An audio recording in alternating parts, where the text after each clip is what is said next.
Welcome, everybody, to the American Juche Study Group. My name is Noah Shank, and I'm the founder of the American Juche Study Group. I'm a Korean American and anti-imperialist activist. I'm also the editor of this new text, Juche for American Workers, Volume 1. Volume 2 will be coming out soonish, which compiles the writings of Kim Il-sung and Kim Jong-Il, and will be the text that is used for our weekly study session. The American Juche Study Group is a broad initiative, including people of all races, religious backgrounds, and political affiliations who are interested in learning the ideology of the Korean Revolution. We bring with us a spirit of intellectual charity and goodwill toward all humankind. We refuse to accept the hateful caricature of North Korea presented in American media, and instead want to learn the ideas that have held the DPRK together for so long and have enabled it to withstand circumstances that would most certainly cause any other government on earth to fall. We come with open minds and diversity of thought. We share one goal: peaceful reunification of the Korean Peninsula, in the context of a world without war and poverty, in which every nation is enabled to grow and thrive to its fullest potential. We ask, if you are studying with us today, if you could please send a small $5 contribution to support our work. Funds are needed in order to maintain the important work toward peace. Please help us out by going to the link below and sending your $5 directly. I believe the link will be in the chat and also in the description. So again, it would just be really helpful for us to be able to continue to not only do these sessions, but all of the work that we do to support anti-imperialism around the world and on the Korean Peninsula, which includes, we do a lot. So I'm not going to go into it right now because we have a lot to cover. And we did not, last week, we did not get all the way through the chapter we were discussing. So this will be part 2 of last week's session, which was an essay by Kim Il-sung by the name of On the Development of a Non-Aligned Movement. So we got about halfway through it last time. Last time was a lot of talk about nuclear non-proliferation. There was a lot of talk about the Star Wars program, a lot of interesting insights from Conrad John McCarthy. And today will be, Tyler, it's good to see you. Glad you're here. There will be this week it'll be more of an in-depth discussion about alternative economies, about the new emerging economy in the world, and about Juche and how it fits within the non-aligned movement. So we could start off with our first slide. So again, this essay was written in 1986. It's an important thing to point out because it's during the height of the Cold War. The Cold War was coming to an end, and spoiler alert for anybody who did not live the 20th century, the USSR did not win the Cold War. The United States emerged on top at the end of the Cold War. That resulted in the disaster that was the fall of the Eastern Bloc. But in spite of that, you have this quote from Kim Il-sung. "This is the age of Cha Jae-sung. The people who were once oppressed have emerged as masters of the world and are pressing forward with history," which that sort of contradicts the narrative that was given at the end of the Cold War, which was that history was over, right? History was over, and that American unipolarity would last forever. And Kim Il-sung is saying pretty much the opposite. He's saying, well, that as more and more countries are emerging as independent, gaining their flag independence, as anti-colonial revolutions were continuing to happen throughout the world, although they were put on pause for a small period of time. And we'll get into the reasons behind that later on. He said that this was the age of Cha Jae-sung. And I want to remind people what Cha Jae-sung is. It's a central pillar of the Juche ideology, which roughly translates to independence, autonomy, or sovereignty. That's its origin in Korean. And there are three main points of Cha Jae-sung within the Juche ideology. First, and this may come as a surprise to people who are like orthodox Marxist-Leninists, people who consider themselves to be hardcore materialists, right? Is the mastery over destiny, which dictates that human beings are fundamentally social creatures, that man is a creative species, and that they have the right to control their own lives and are not subject to simply being acted on by the forces of nature or other outside forces. That man, through its creative godlike ability, is not only a social creature, but is empowered by its sociality to create things that no other creature is able to do. I think it's a classic Calebism, right? ants have been making their ant farms the same way for thousands of years. Beavers have been making their beaver dams the same way for thousands of years. But in just 10,000 years, human beings have gone from hunter-gatherers to space travel, et cetera, et cetera. So that's something that's important to point out. There's two other pillars of Shajisung, which are rejection of subjugation, emphasizing that the throwing off of all forms of social, political, and economic domination, which ensure a nation can dictate its own path without foreign interference.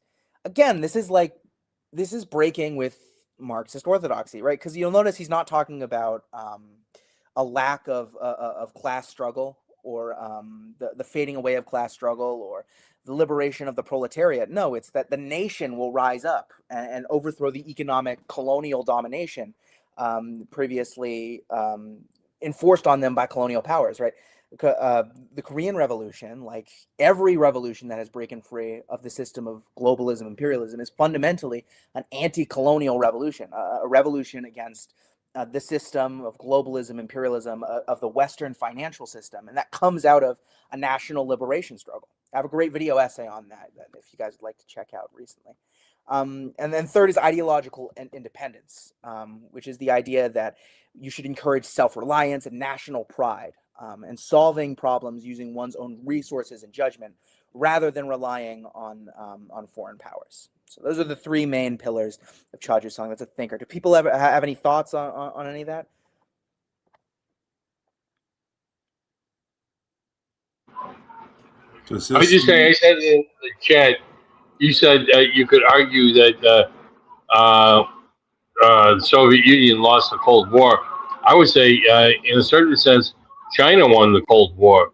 I mean, maybe not the battle, but the war. I mean, yeah, you could argue that there is a new Cold War. You could argue that the Cold War never ended, right, and that China was able to adapt, right. But as far as the organization of the world between a strictly but of a bipolar world of two great powers vying for each other, I mean, you could argue that China is not really involved, is not really interested in having an ideological battle with the U.S. for the dominance of one system. They've said repeatedly, I mean, that they gave up having parties that were aligned with them in the U.S. I mean, that's not to say that they don't have influence here and there, but China is not interested in winning a Cold War at all with the United States. And in fact, a lot of the gains in anti-imperialism have come through mutual development and trade. I mean, you could argue that that's sort of a Cold War, but to the extent that there is a Cold War, it's really a Cold War that the United States wants to exist. They want to make up a boogeyman that China is not. China's not a threat to the U.S. I mean, there isn't. They don't have any interest in forcing their system on us. Caleb, go ahead. Sorry. I'm forced to think of the movie Austin Powers, where he's been frozen in like the 1970s, and they unfreeze him, and they say the Cold War is over, and he says, "Oh, I guess those capitalist pigs will finally pay for their crimes, eh, comrades?" I thought that was right, appropriate, but there you go. Right, and then actually, Austin, we won the Cold War. Oh, right. Yay, capitalism. Oh, Ed, did you have something to say? It cut like you were. Well, I guess imperialism has a really bad name because it has the connotation or the implication that the imperialist country, that when you dominate other nations, you're doing it for your own benefit. You're like exploiting them. So I was wondering if Juche was, a kind of national self-reliance as a defensive response to imperialism. I mean, in some ways, I guess you could say it was a defensive response to imperialism. And in other ways, I mean, you could argue it was the fact that North Korea didn't really have an interest in taking sides in the Sino-Soviet split. North Korea and Cuba both, took a neutral position on the Sino-Soviet split. That's part of why North Korea was part of the non-aligned movement. They weren't interested in siding with the Chinese or with the Americans or with the Soviets for that matter. That they had a socialist ideology, but that socialist ideology was about building up Korea and making Korea a better country, and not necessarily getting involved in ideological disputes between different powers. On that, I wanted to mention many people have argued that the reason that they pushed the Juche ideology so hard in the 70s and 80s in North Korea, and they had what they called the Cultural Revolution in North Korea, very different from China's Cultural Revolution, was because there were factions within the Korean Workers' Party, unofficial factions that were pro-Moscow and pro-Beijing. And so by emphasizing we have our own ideology that is distinct and separate from both, that was a way to avoid the divisions that might come in from that. The other thing that is interesting is, the event that kind of caused was like the precursor to the Sino-Soviet split was Khrushchev's secret speech. And in one of Kim Il-sung's memoirs, he talks about how after, Khrushchev's secret speech, there was a group of Korean communists who were in the Soviet Union. And they said to Khrushchev, that Kim Il-sung is just like Stalin. He's just like Stalin. So when we go back to North Korea, we're going to overthrow him. And Khrushchev said, "Oh, okay, good luck with that." And then when they got off the plane back in North Korea, they were immediately arrested for plotting a coup against Kim Il-sung. So it didn't work out too well for them. But there were times where North Korea took the side of China.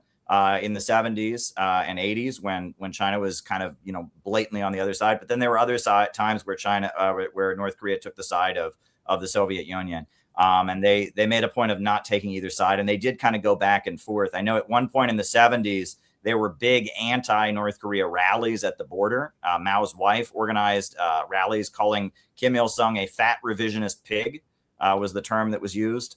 So at one point, China was very anti-North Korea. But at other times, they got along very, very well. They kind of went back and forth. And there are statements from Kim Il-sung criticizing Khrushchev and Soviet revisionism. But there were times where they were calling out China for aligning with the United States too blatantly. So. Yeah, and also, if you look on like modern anti-revisionism, a lot of modern anti-revisionists are nuts, but a lot of them will argue that North Korea is a revisionist state because of statements that have been made repudiating materialism, or there are statements that the Kim family have made implying that they would be open to foreign investment, statements that they've made about like statements that they've made implying that they would make peace with the imperialists, stuff like that. And that's unforgivable, although it's a give and take, of course. It's a give and take. So, but of course, there are also anti-revisionists who argue like that North Korea is like the last great bastion of anti-revisionism. That's like Jyoti's argument, right? That North Korea is and the CPGPML. They think that they're like the last bastion of anti-revisionism. Well, one thing I've seen is there are things in American media that are completely false. For example, they will claim that in North Korea, the works of Karl Marx are illegal or something, and that's just not true.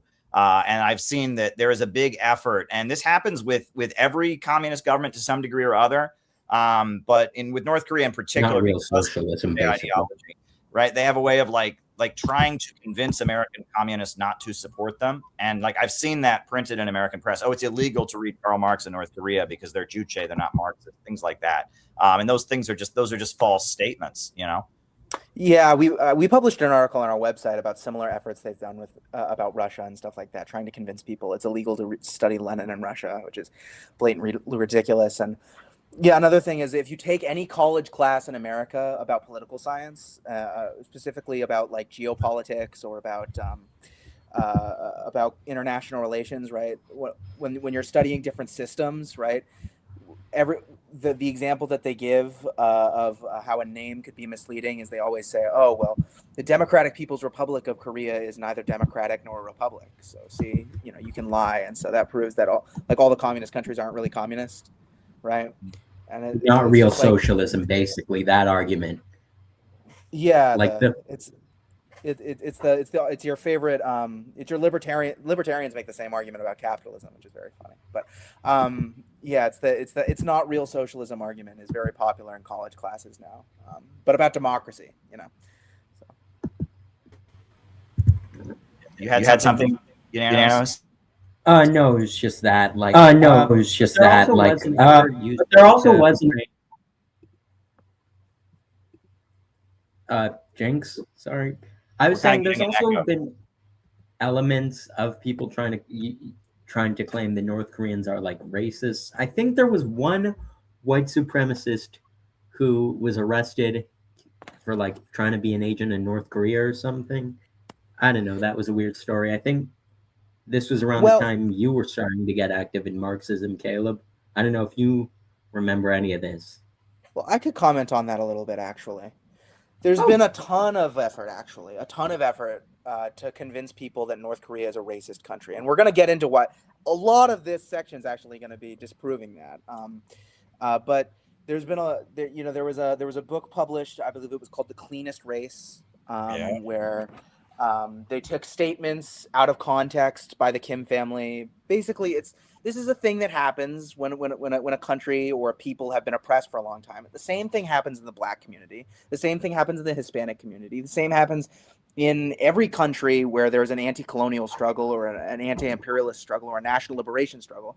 It's that when you are oppressed by an imperialist power, right, and made to feel that you are subhuman for hundreds and hundreds of years, that there's going to be a pushback to that, and a pushback to that is going to be talking about aspects of your culture, aspects of your people that are good. And something that the Koreans are very proud of is that they're a very cleanly people. They're people who are very interested in hygiene, right? I believe we made a comment about how Koreans, they don't tend to get acne, right?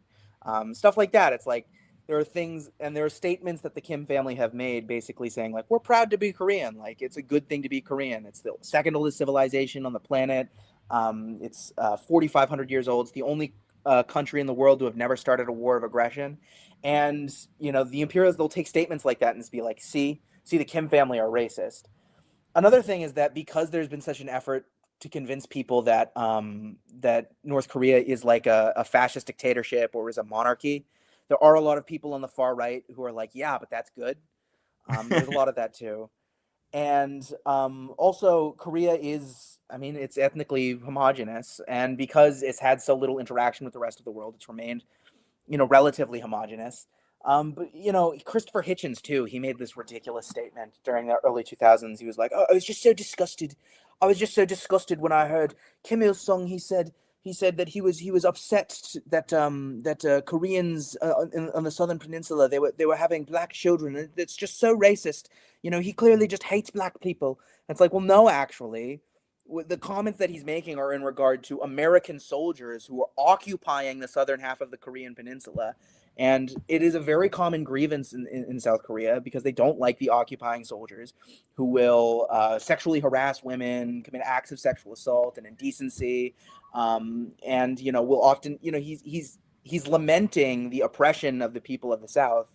And that was taken as like a racist statement because, he mentioned that there were African American who were involved in that. It's just.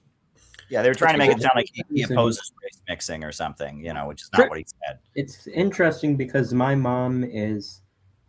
maternal grandmother is Japanese. My maternal grandfather was in the U.S. Air Force. So my mom's half Japanese and half white.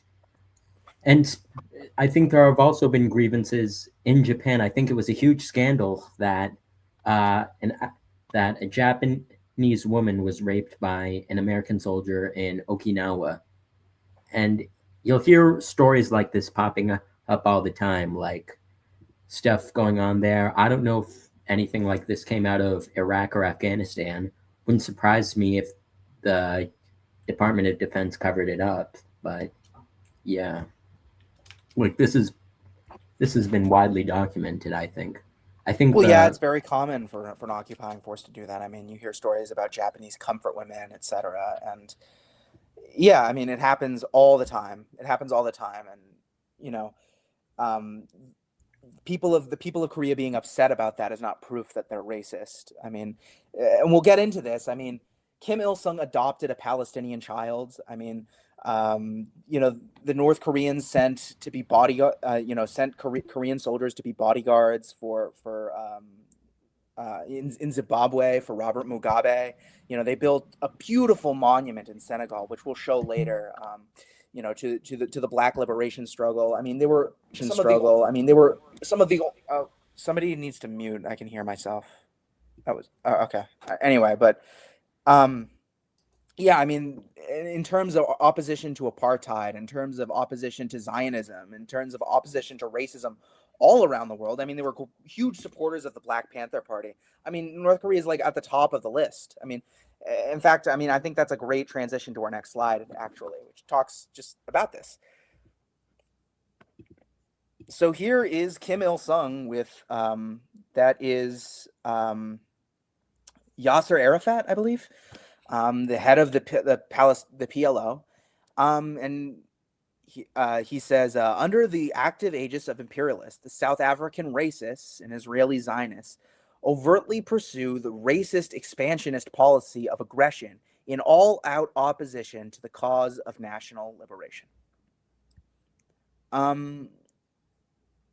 And this is something that is very popular to do now, but was not very popular at the time. I mean, this is the 1980s. I mean, it was, criticism of Israel at all at this point was considered to be anti-Semitic. And while it was true that it was the late 80s, so in liberal circles, it was sort of popular to, in a sort of liberal, we are going to sing kumbaya sort of way, support the anti-apartheid struggle. It was very much in a, but like, we don't like that Robert Mugabe, who actually like gave land back to the, who did land redistributions and made sure that the people of Zimbabwe had an equitable distribution of farmland and resources to be able, to achieve Black liberation.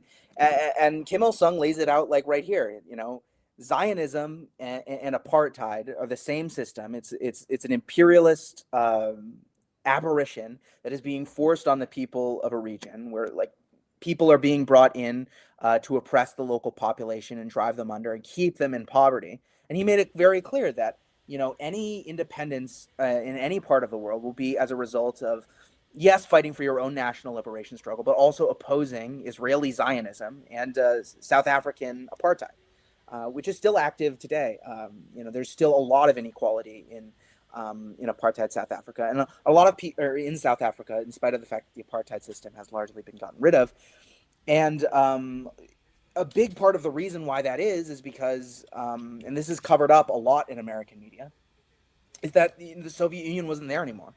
The ANC may have wanted to do a land redistribution like was done in Zimbabwe, but they were afraid of American sanctions, and at this point, by the time that they were able to finally win, the American imperialists had complete control over the global, economy, and could have absolutely shut them down completely. So there are more quotes throughout this, but I mean, this is super relevant today, I think, with everything going on in the Middle East. And it's increasingly common feeling in America to feel that our government has been captured by Zionists. And I'll also add that Donald Trump is no stranger to making statements sympathizing, sort of appealing to white supremacist resentments of white South Africans who are making up that somehow mild land reforms that are being pushed by parties like the EFF are a white genocide. It's the same thing. The Israelis, they cry wolf in the same way.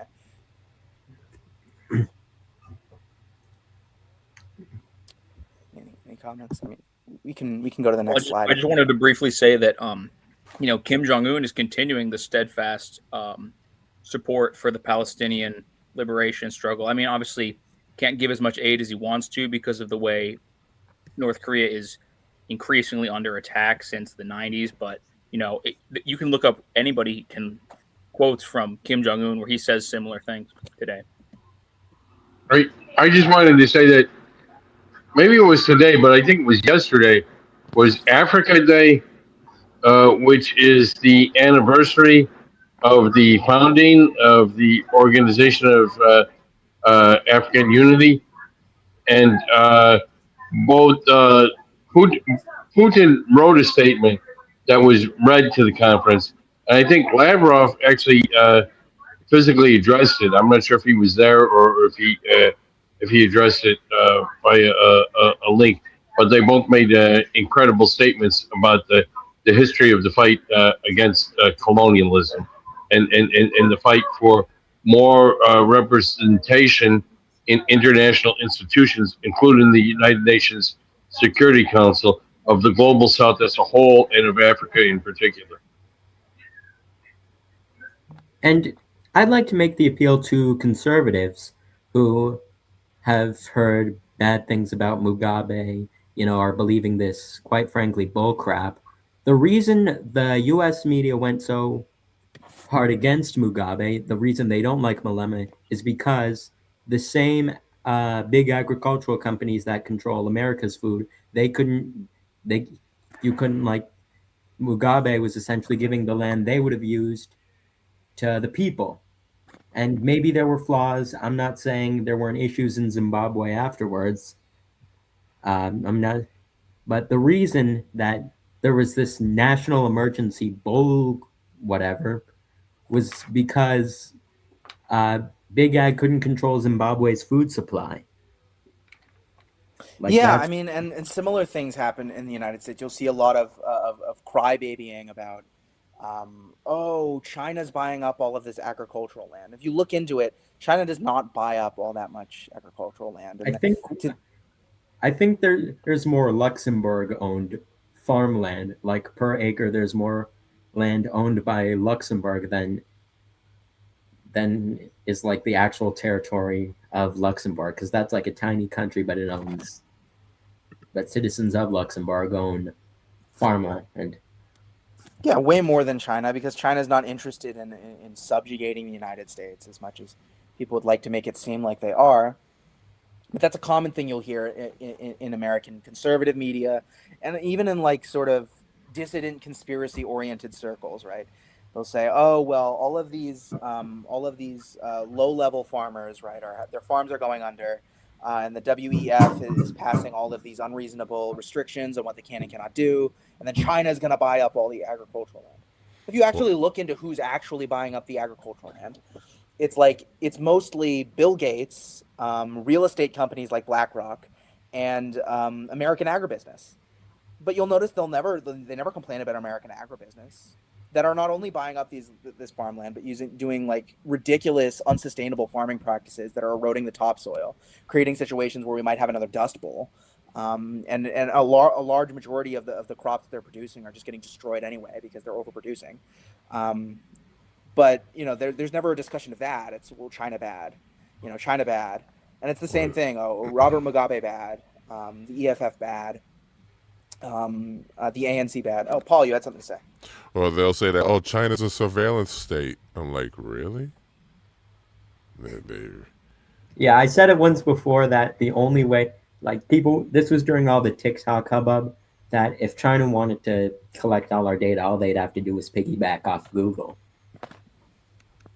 Like just... Yeah. I won't rest until the Silicon Valley fascists are the only people who are collecting my data. The only people I want with my data are the people who are hanging out with Jeffrey Epstein. I'm really concerned that people 5,000 miles away who have no control over my life whatsoever and no authority over me whatsoever might look at what I look at on TikTok. I mean, that's my main concern right now. Google, I mean... Same thing. General Michael Flynn, who's actually close to Tulsi, and he's kind of good on some things. He wrote an article on his Substack today, trying to prove why China is our number one enemy. And he went through 10 points. I'll confess, I didn't make it all the way through his article. But one of the first two that he said was fentanyl. That China is the main exporter of fentanyl precursors to Mexico, and that therefore they're responsible for 300,000 American deaths. And I Googled it. He has never once called for prosecution of the Sackler family. And, the Sackler, like at least about 80% of the people who get strung out on fentanyl they start off on these legal prescription opioids first. And, it's been proven the Sackler family knew that that would be the result. And, we won't prosecute the Sackler family, but we're blaming China for exporting dual use chemicals, which are legal, right? They have a ton of legal uses. And, they're not trying to addict anybody, but the Sackler family is on record as trying to addict people, and they're blaming China for what we're doing to ourselves. Isn't that kind of like what we did with Afghanistan with the poppies to try to make drugs all over China and Russia and Iran? But we're not saying anything about that, are we? Yeah, well, the thing is with the fentanyl, China's not actually sending fentanyl to the United States. There are chemicals that are used in fentanyl, and a lot of those chemicals that have many other uses are made in China. But largely the fentanyl in America is cooked up in America. People acquire the chemicals from different places and cook it up themselves within the United States. And it's quite dangerous. It's kind of like having a meth lab. It can blow up. But yeah, China's not making fentanyl and sending it to America. They are just not doing that. So that's what I thought, because I feel like everything the West claims in our media, it's always projection about what they actually do. Like the British brought opium to China and advanced the century of humiliation for them, but then they just say that exporting any kind of opiates or opium at all for like medical applications or pharmaceutical applications, that's all of a sudden that's what they do. The hypocrisy is unimaginable. I'm sorry, I don't want to get into a tangent, but very quickly, the opioid issue is a lot greater than this because the CIA is involved. If you look at drugs that are laced with fentanyl, it's drugs such as street oxycodones and street heroin. It's not, and these are drugs that are predominantly taken by the disabled, okay? You don't see fentanyl laced cocaine or fentanyl laced ecstasy because these are recreational drugs of the middle class and the rich. They're not drugs of the poor disabled. And you know what? The whole demonization of the Sackler family is to deny painkillers to poor people and working class people. So that the argument is a lot greater because let me tell you something. Right now, if you get hit by a car, you have major surgery, you will die of pain. Okay, several of my neighbors died because they were not able to get painkillers. A child just died 3 days screaming in horrific pain from having an epidectomy because of Tylenol only hospitals. So, I mean, they want people who are in pain to choose euthanasia. So, I mean, the argument is a little greater here. They want people to buy opiates on the street so they can kill them with fentanyl in it. I mean, the CIA. So it's a lot bigger. I also heard about anxiety medications being laced with fentanyl, like the Xanny bar is full of fentanyl.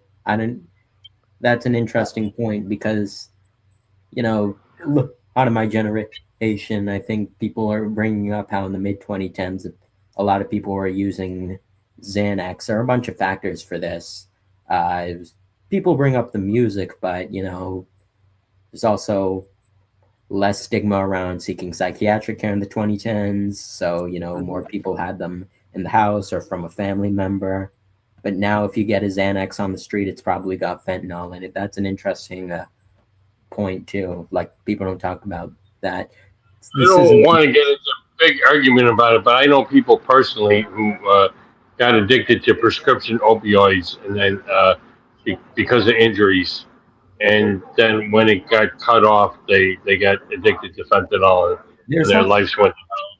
They lost their I don't know if children. it's an addiction.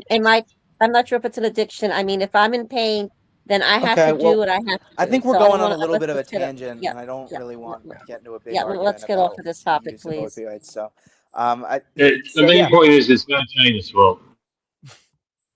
there we go. So if Africa is not free, Asia and Latin America cannot be free. If the struggle for independent sovereignty and for building a new society in Asia is successful, the conditions for the liberation struggle in Africa and Latin America will be favorable. And that's a point, and we have the beautiful monument in Senegal to the Black liberation struggle. I mean, you look at that. I mean, and I think of the monument that we have to the Black liberation struggle in Boston. It's just the most ugly. I mean, people have compared it to a penis. People have compared it to a piece of shit. They call it the embrace, and it's supposed to look like it's supposed to be Martin Luther King's like arms hugging somebody, but it does not look like that. And you compare that, and it just kind of makes you feel uncomfortable and weird to look at. And then you compare that to like this beautiful, uplifting monument that the North Koreans have constructed in Senegal. I mean, just like it's stunning. And it really speaks to the better parts of humanity, right? And this is a working family who are portrayed in the most positive light possible.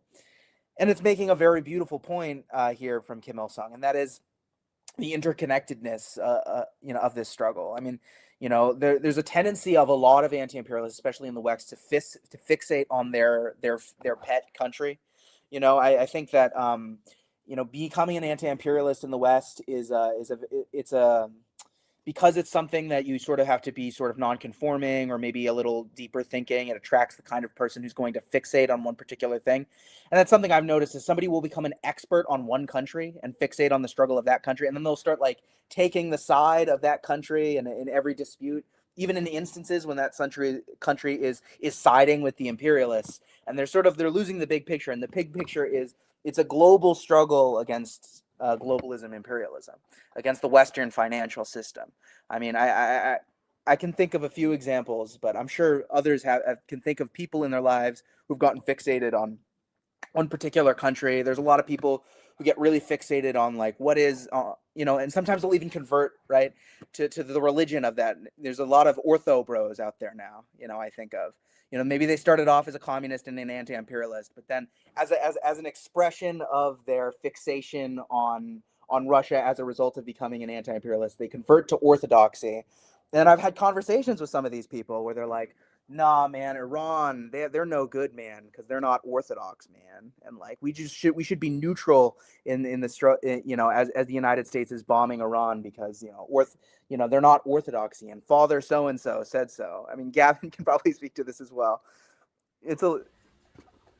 Yeah, and at the same time, I mean, I know somebody who converted to Islam honestly out of a lot of good motivations and sympathies for Muslim countries that were getting attacked by imperialism, but then he decided, in his words, that he was going to support Muslims in every conflict. And I said to him, well, just because I'm Christian doesn't mean I would always support the side that called itself Christian. You have to analyze the situation, but sometimes people get fixated. It reminds me of the Jubilee debate, Glenn Greenwald against 20 Trump supporters. And talk about that on full display. The tunnel vision of Iran bad, Israel awesome. And what happened in that? Because I used to watch some of those Jubilee debates, but I didn't see that one. So basically, Glenn, he put out, like, obviously he had a set of claims of, obviously, I think, is going to war against Iran good for America, bombing Iran good for America, and he stood on that claim. It's like, no, it's not. Obviously, you had a bunch of, I don't want to say like this, but they were brainwashed conservatives that twisted themselves in knots to defend the position. Or, yeah, that was one of them. But I'm honestly shocked that I'm sorry to interrupt you, Paul. I'm shocked that they would have Glenn Greenwald on, because I know Jubilee as like the stupid dating platform where they like do dumb dating shows, and they'll have a political thing, and it's just like, here's a conservative commentator or a liberal. Like it's amazing to me that they would have Glenn Greenwald on. I'm fascinated by this. Continue. That, and also they got into a claim that Trump is subservient to the Israeli lobby, Israel in general, and And that's where, between that and the Iran attacking Iran, that's when it went off the rails. I'm sure. I'm sure. I mean, yeah, there are a lot of. I don't know. It's it's Yeah, unfortunate. Um, there are a that lot of happened. things where I sympathize with conservatives, but you know, it's unfortunately some people were tying themselves into knots, as you said, trying to claim that, you know, even though the bomb was of American manufacture, or Iran must have bombed its own girls' elementary school, all these ridiculous things that people were saying to try to excuse Trump was not okay. Yeah, so I think we can move on to the next slide. But yeah, the downfall, because we're strapped for time. We gotta move. The downfall of imperialism and colonialism and the triumph of the people's liberation cause are the historical trend that no force can ever check. Again, it's just such. I love the optimism that like drips from stuff that comes out of the DPRK, because this is a country that has gone through so much. I mean, a third of the population was just murdered in a genocidal bombing campaign. Then, I mean, in the 90s, just genocidal, sanctions and imposed starvation. I mean, to the point where, like, in the popular imagination of the American people, I mean, like, everybody in North Korea is just like starving all the time because of a man-made famine caused by, in large part, by Western sanctions. It's similar to, actually, Ethiopia and the trope of the starving African. I think of, you had South Park had a character, Starvin Marvin, the Ethiopian, and stuff like that. And if you look into the details, well, actually, a lot of the fundraisers that we had allegedly to go to have food for those people that were starving in that famine actually went to weapons for terrorists that were trying to overthrow the government, and that it was in large part a famine that was created by the terrorists that the United States was funding in order to overthrow the Derg, which was a Soviet-aligned government. That's just a tangent, but I think we can go into the next slide because he's going to talk a little bit about how this happens. So, only when they are economically independent can the developing countries free their people from backwardness and poverty, starvation, and disease, the consequences of imperial and colonial rule, and consolidate the political independence which they have already won. It's something he's talking. So what Kim Il Sung is basically saying is that, yes, it's true that a lot of the non-aligned countries that had anti-colonial struggles in the 20th century, they won their flag independence. But step two to that, for them to be truly independent, right? They need to have an economy of their own. They need true economic independence. And how do you do that? You create alternative institutions through which money can be lent and development programs that can be done so that we're not completely reliant on Western financial institutions, which he'll talk about later. I mean, he was basically calling for the creation of some sort of BRICS in 1986 as a result of all of the things that the Korean people had to go through. So I guess we can move on to the next slide. I mean, the non-aligned and developing countries have vast territories rich in raw materials and have acquired valuable experience and expertise in the course of creating a new life. And this is something I think Michael Parenti has talked about a lot. There is no such thing as a poor country, and all of those poor countries in Africa that you hear about, or in Asia, or in Latin America, those are actually the wealthiest countries.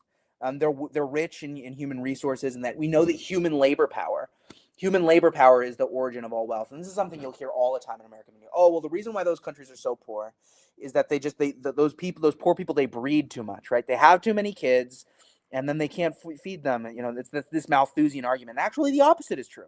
The opposite is true, because we know, as Marxists, we know the labor theory of value, etc. Human labor power is the origin of all wealth. And so those countries having all of these people and all of these resources, they should be wealthy. And why are they not wealthy? It's because there's a system in place, the system of globalism, imperialism, that is keeping them poor. And I think too about communities in the United States. I mean, I think of areas like Appalachia, West Virginia. So much mineral wealth there, so much coal, so many natural resources. It's one of the poorest places you'll ever go to in America. I think there are folks here from the Midwest and from all over the country that I think could comment about, the resources and abundance that could exist in their communities that is just not being made use of. I think maybe Penny or, others.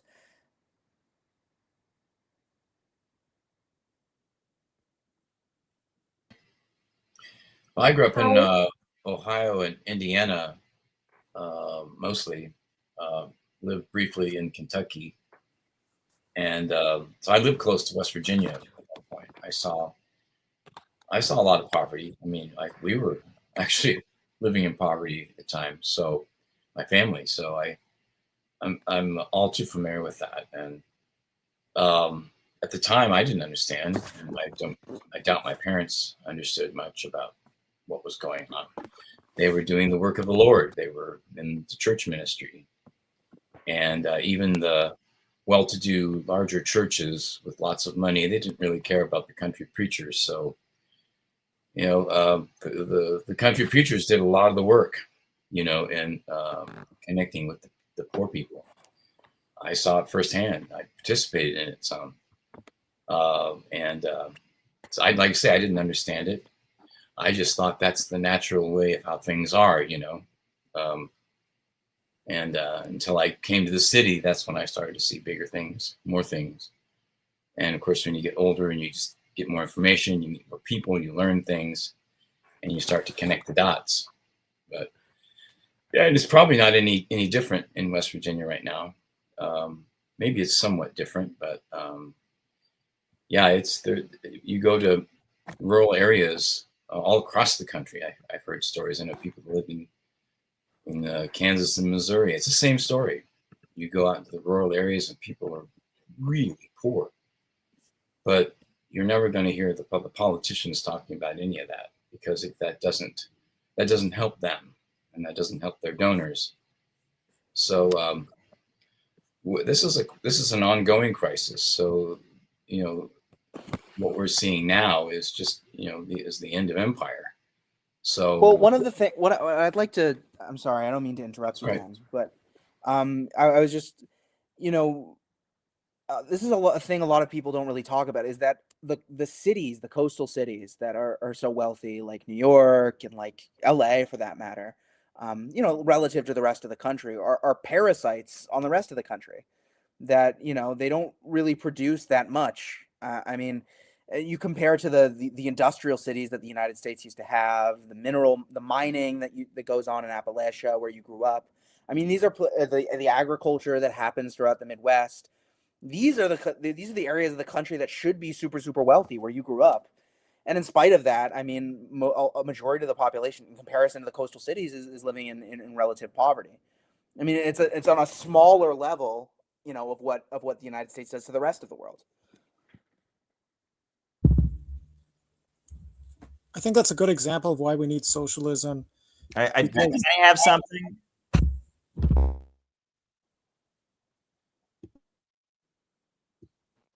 I agree that you can see that all around America. And it just brings me back to the Union of Sahel states, how they've been able to unite with each other against the imperialist globalist system that's trying to overthrow them. And they've been able to invest their gold and uranium and oil into their own development.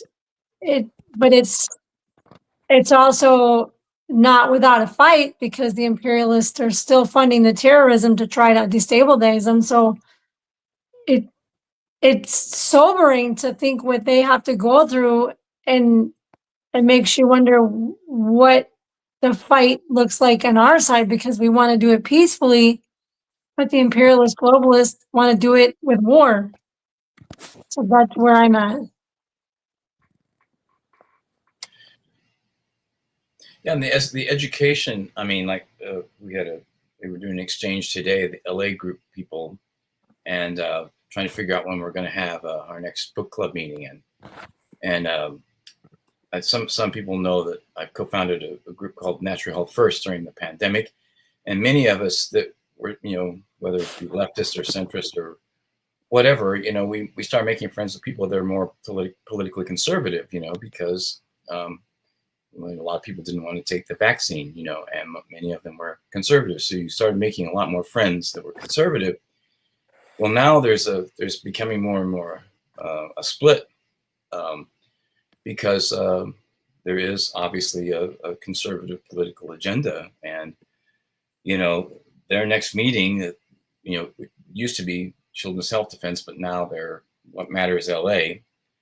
The theme is the silent war for America, how Marxist political warfare is reshaping our nation and what we must do to stop it, which is probably, right-wing propaganda, that's going to be discussed in a Zionist Christian church. And that's just the reality of the situation.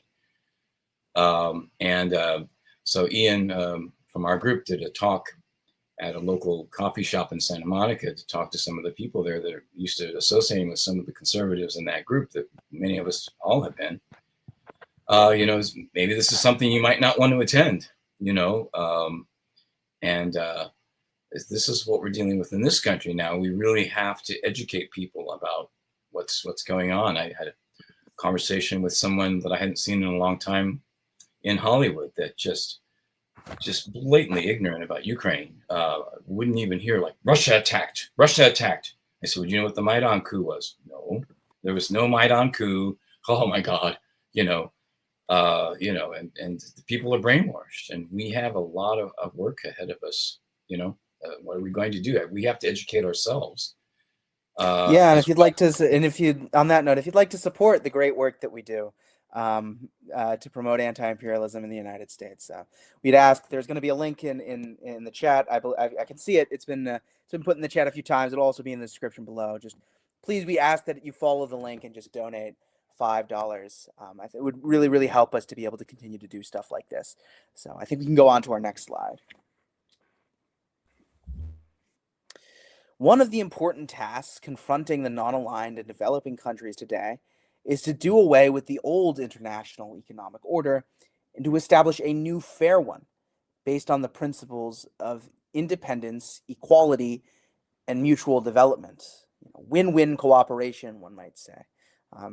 The point that Ed made yesterday. We like win-win cooperation. And then the next slide sort of piggybacks off of that, but you have Kim. An international system of finance and currency must be a fair one, capable of facilitating economic cooperation on a worldwide scale, and of revitalizing the world economy by eliminating the privileges and arbitrariness of the developed capitalist countries, and by guaranteeing the stability of monetary circulation and the financial conditions for international trade. I just want to thank Arlene Chambers. They said that they donated in the chat. Thank you so much for doing that. We really appreciate it.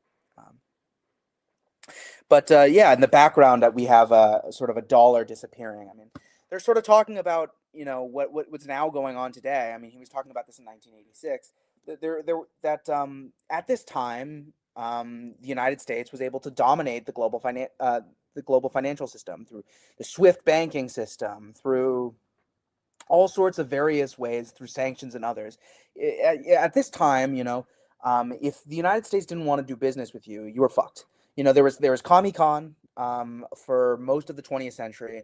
By the end of the 20th century, with the collapse of the Soviet Union, that was no longer around. And if the United States wanted to, they could impose unilateral sanctions, and nobody would do business with you, and you were fucked. Pardon my French.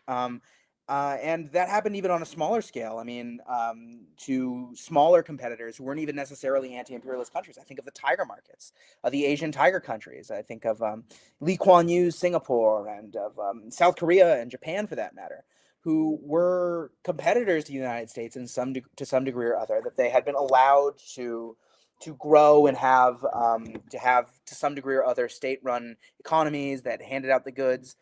But I mean, George Soros and others were able to do a rug pull essentially on all of the money that was going into there, and destroy what was going on, destroy their economies. And that's something that Kim Il-sung was very opposed to. He recognized that, if there's going to be if these countries are going to truly have independence, right, they have to have a system of trade where they're not beneath another country, right? I think about it's like you know, borrowing money or doing, you know, trying to be business partners with somebody who also gives you your paycheck. You know what I mean? It's like you have a boss, right, who's responsible for your financial well-being, and say you go into business with them in a separate business. It's like, well, you're never really going to be mutual business partners, because your other form of income he can just take away from you at any moment. He could fire you. And it's similar. It's like, why is it that I feel like talk therapy is not really effective for, you know, people who are still living at home? Well, it's like, well, because a lot of the problems that you have, you know, are rooted in your upbringing, are rooted in your family environment, and you know, what are you going to do about that if you're still living under the thumb of the cause of all of your problems? It's a similar thing. These you know, these countries had their anti-colonial revolutions, right?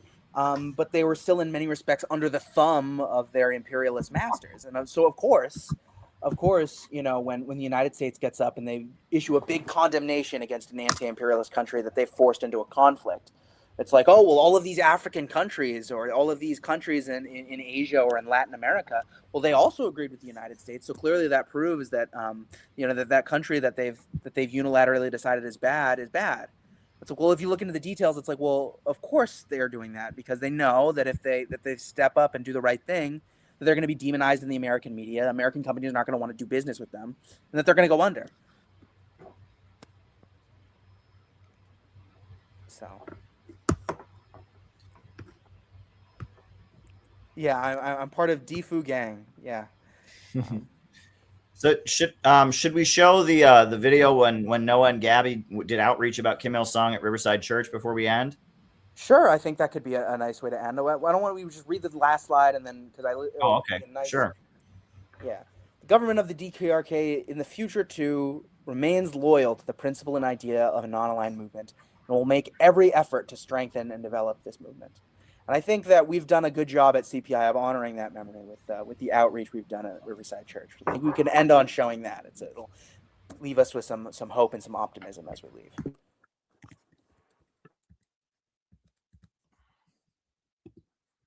Here outside of the historic Riverside Church in Harlem, New York City.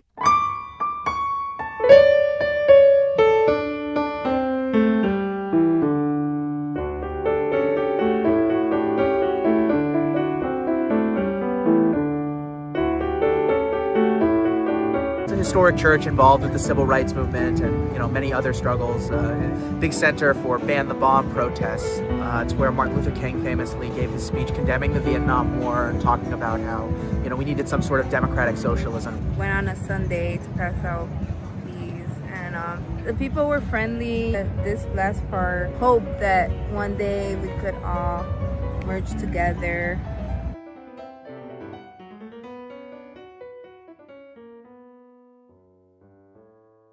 Talks about the Kim Il Sung-ya. It was a symbol of friendship between Indonesia and the Democratic People's Republic of Korea at the time, when Sukarno, who was part of the non-aligned movement. When people think about North Korea, they think about military parades, they think of people starving in the streets, they think of very dire looking cities. This is something that's full of life and hope and optimism. It's a flower that only grows in a socialist country, and it's hard to get because of the sanctions that have been imposed on North Korea and that are very harsh and unfair.